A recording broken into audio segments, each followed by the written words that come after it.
bu exceptionnel ñu fas leen ko baaxee ci ñaareelu pàcc bi caméra yu Infos Matin doxantu na seeti ku ñu naan madame Diakhaté Olga mooy turam mu ngi dëkk bu ñu naan Ukraine foofee la fitna ga am mu ngi dund fii ci Sénégal waaye dina dellu siwaat ci anam yi nga xam ne moom lay dundee guerre bi ñu dem léegi RFM fekki fa Georges ak équipe bu RFM Matin te nag Sanoussi Diakité la ñuy dalal mu nekkoon directeur général bu office national de formation professionnelle président du mouvement Am Fit ñu dig leen daje fii ak ñaar fukki simili maanaam bu juróom-ñetti waxtu jotee jaa ngeen jëf mbokk yi ci ànd gi ngeen ànd ak programme yu télévision Futurs Médias. Am Fit. di leen jaajëfal ci invitation bi RFM Matin. nuyu mbooloom auditeurs yi déglu RFM te man leen di nuyu ci koor gi. jërëjëf ngalekat nga gëstukat ingénieur des systèmes de formation et d'insertion inventeur nekk itam bindkat nekkoon nga fi ay jamono directeur général bu office national de formation professionnelle yaa jiite itam mouvement bi ñu duppee Am Fit. waaw am nga fi waaw fit pour comme am nañu fit pour loolu mais Am Fit c'est alliance mouvement pour la force et l'intensité du travail. loolu mooy signification bi daal. leer na li ñuy waxtaane moo dana ci bokk souveraineté alimentaire gannaaw kàddu yi nga xamante ne jiitu réew mi wax na ko ci discours à la nation bi nga xamante ne amal na ko 3 avril veille ga fête de l'indépendance jafe-jafe yi ndemeeku nañ ko ci biir ana Sénégal moom itam mu ngi koy dund ndax par exemple guerre wa nga xam moo am Ukraine jiitu réew mi nag ne dañoo war a def lépp ba di béy lanuy dee souveraineté boobee ci fan la war a jaar ngir ñu jot ca daw ci liggéey la war a jaar xam nga souveraineté chef de l'État bu wax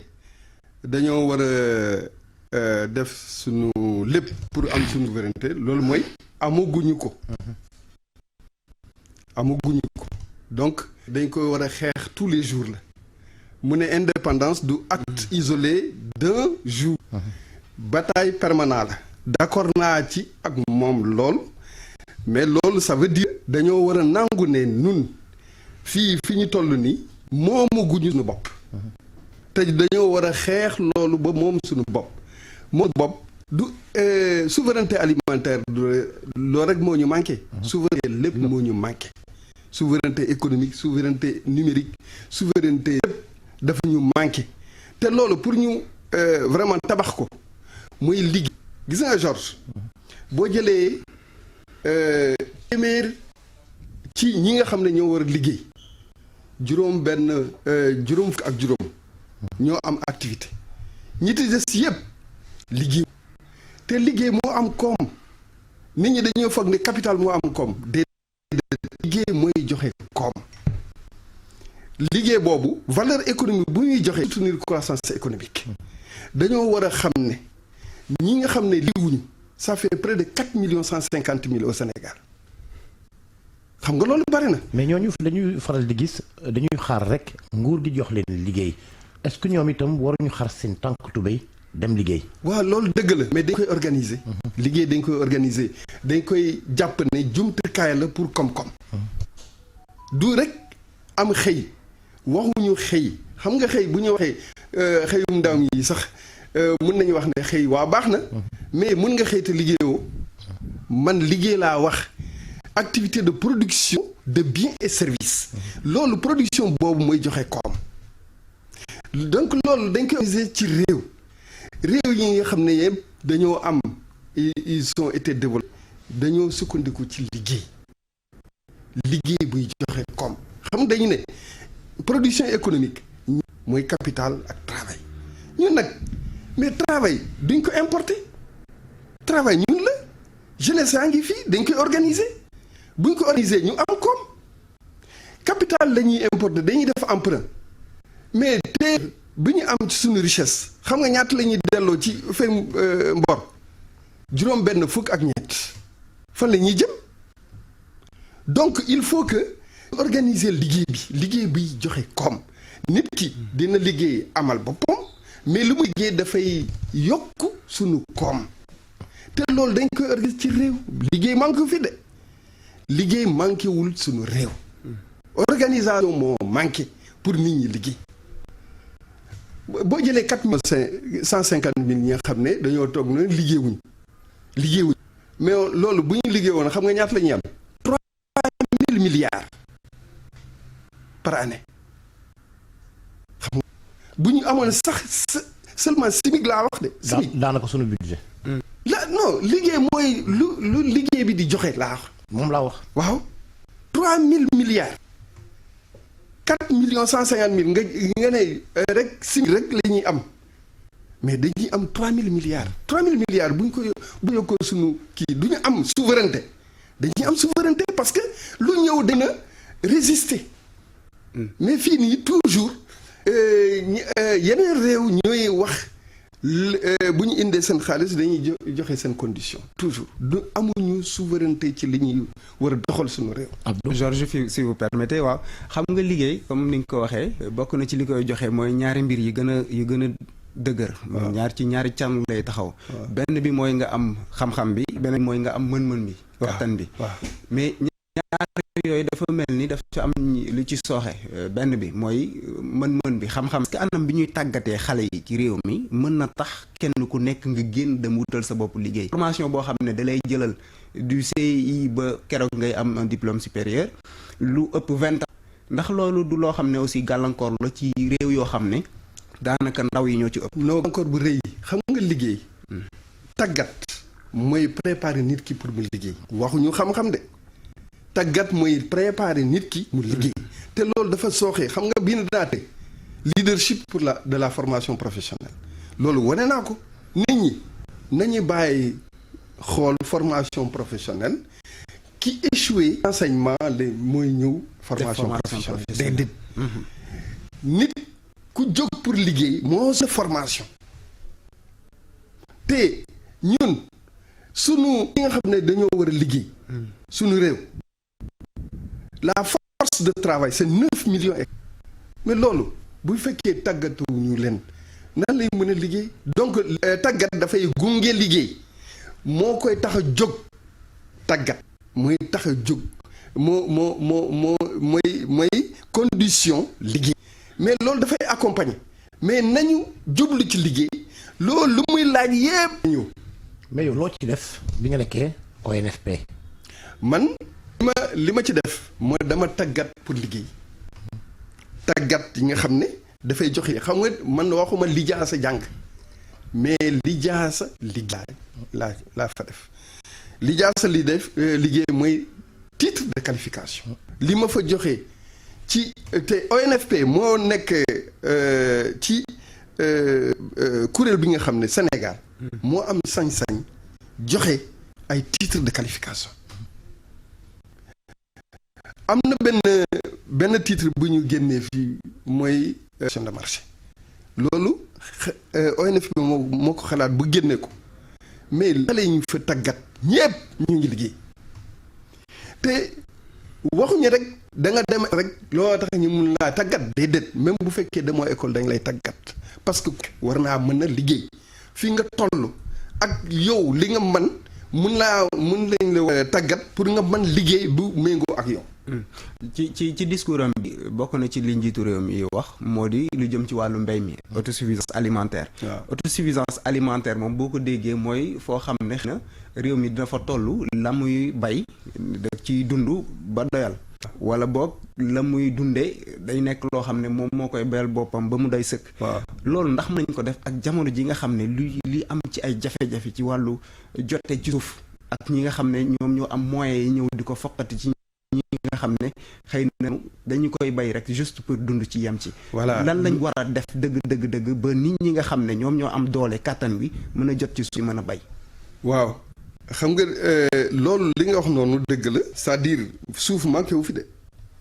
suuf pour béy manqué wu fi. les terres arables terres cultivées yi nga xam ne dañ ko ak terre arable boo defee rap mun na am sax jotu ju guñu 30%. mais li nga xam ne mooy problème bi mooy mbéy pour lekk pour dund béy pour koom béy pour koom nag am na ay yoon xam nga def nañu fi ay mécanisation ay tracteurs yooyu mais tracteur ngoowul ak surface yi nga xam ne les surfaces familiales bi ñuy exploité te tracteur bala nga koy dañ la war a tàggat yaa cimetière de tracteur moo am parce que nit ñi dañ leen di jox tracteur def sax 5 ans am naa benn xarit canadien mu ne 40 ans muy am son tracteur bu mu yore pendant 40 ans mu ngi ci liggéey ñun tracteur du mu def 5 ans te loolu boo defee exploitation nga jënd tracteur pour liggéey nga war a delloo fay bor boobu te sa tracteur deful 5 ans noo mën a rentabiliser sa exploitation mënul nekk fu laal nuwuñu les artisans ñi nga xam ne dañuy defar ay jumtukaay xam nga nit àdduna xëy bi yëpp sotti benn fan artisans yi dañoo am créativité dëgg bu ñu leen souteniroon jox leen marché ñu recruter yi ñi nga xam ne dañoo man parce que ñoom ñooy suñu entreprise yi parce que emploi salarié xam nga ñaata la fii 340 000 rek la sur 3 millions et quelques 390 ñi liggéey 340 salariés hors administration loolu 9% la du taux d'emploi mais loolu tax dañoo war a gën a fulal artisans yi nga xam ne dañoo am liggéey bi dëgg ñiy defar ay jumtukaay nag dafay dem di améliorer ku xam machine dañ koy améliorer toujours. mais problème bi est-ce que du li Abdou wax au lieu ñu jàppale askan wi ñi ñuy gën a yaatalal mbir yi moo di ñi def agro business. te sax mën nañu ànd mën naa ci yokk sax lii nga yóbbaale ko di ñooñu ay melon la ñuy bay ay haricots verts ay yoo xam ne nit ñi duñ dundee forcément c'est pas leur consommation de base. waaw ndax exportation lañ ki ciy def. waaw am ci seen comme dugal seen poche li Georges wax ak li ma wax boo ko doon jàngat lan ngay wax. waaw ñaar yi mën nañu ànd agro business place yëpp am na. business ak exploitation familiale. mën na am te exploitation familiale moo yor la main foofu la les jeunes peuvent y trouver mais dama ne Abdou man li ma foog nit ñi war nañ seetaat affaire u financement projet yi ñu ne xale ñëw na bala nga am pour nga liggéey ñu ne la kaay nga defar sa projet ñu financé la mais loolu bu ñu xoolee résultats yi depuis FNPJ joxul résultat bu baax nañu yóbbu xale yi ñu liggéey ñu fay leen yóbbu xale yi ñu fay ñu liggéey loolu mooy yoon bi c'est le travail là te liggéey nga nit bu liggéeyee ala kulli xaal li ngay liggéey il faut nga génn loolu li nga lay fay il faut nga génne loolu ci sa liggéey donc absolument nit ñi bu ñu leen joxee pour ñu liggéey ñu leen di fay après ñu li nga xam ne le travail productif bi ñuy def ñu organiser ko pour que loolu njaayam bi jaar yoon mais léppay sotti mais bu ñu nee nit ki defal sa projet nga ñu financé la financement boobu yow musoo diriger sax benn projet ñu ne financement bi il faut après nga rembourser tout de suite nga nekk ci ay encore ay jafe-jafe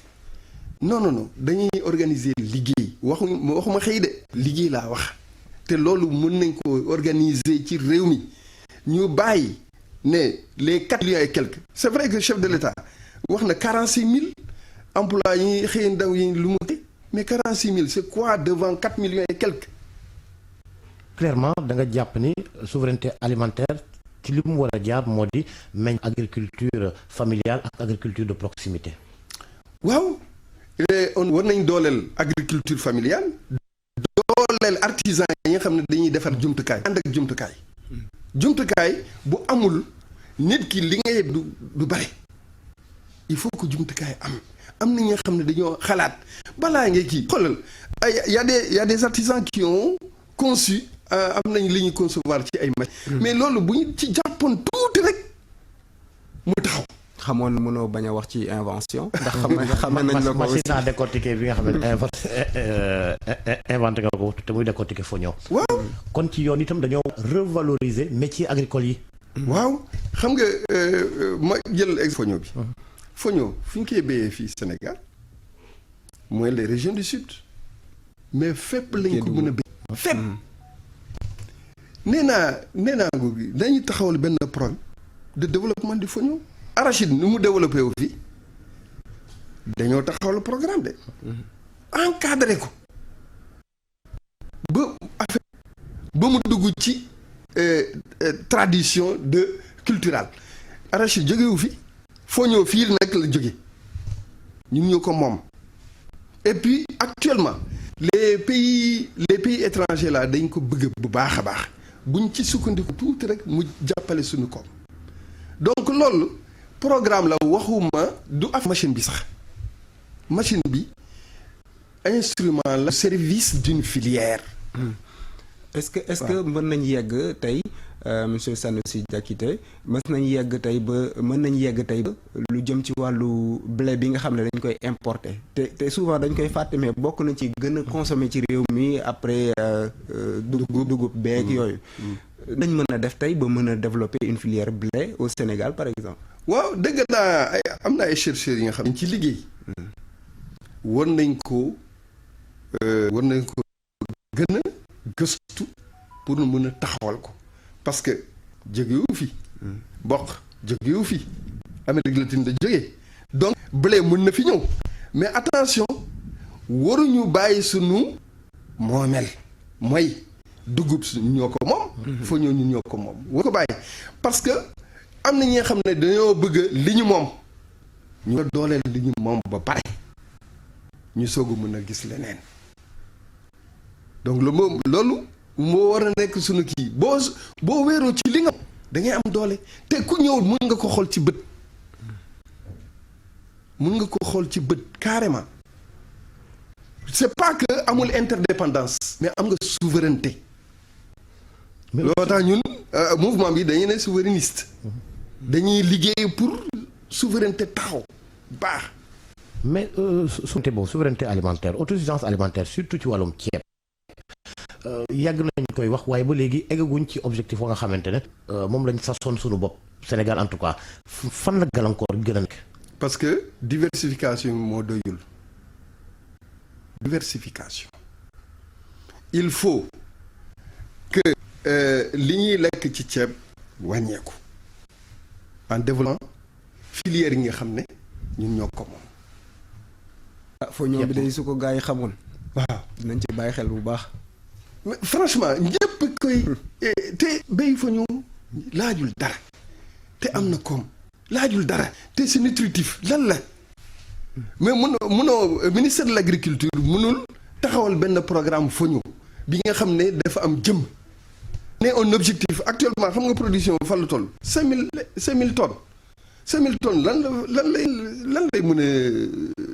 taxawal benn programme ni ngi ay 5000 tonnes ñu war a dem ay 100 000 200 000 tonnes mun na nekk parce que ça ne demande pas beaucoup. kon nag ci tënk faw ñu am fit. voilà ci fa ñu bëgg a jëm. voilà il faut ñu am fit ci suñu souveraineté mun a xeex suñu souveraineté ji il faut ñu am fit loolu fit liggéey. jërëjëf Sanoussi Diakité. jërëjëf. mouvement bi nu muy def ci élection yi ñun. non mouvement bi sunu objectif ñun mooy taxawal benn. formation et d'insertion inventeur bindkat nekkoon fii ay jamono directeur général bu office national de formation professionnelle jiite mouvement boobu di am fit jërëjëf itam Abdou Diouf junior mi ma àndaloon ci waxtaan wi di ziar Fatou Dieng ak ñamu àndal ca TFM ñu yendoog jàmm. jërëjëf Georges ñu ngi lay delloo ziar di nuyu également suñuy auditeurs téléspectateurs lecteurs ci gàttal képp kuy safoo groupe Futurs Médias dal leen jàmm ci ñaareelu pàcc bi xibaar yi lañ koy dooree niñ koy defee saa su ne Cheikh Tidiane moo ñuy gunge.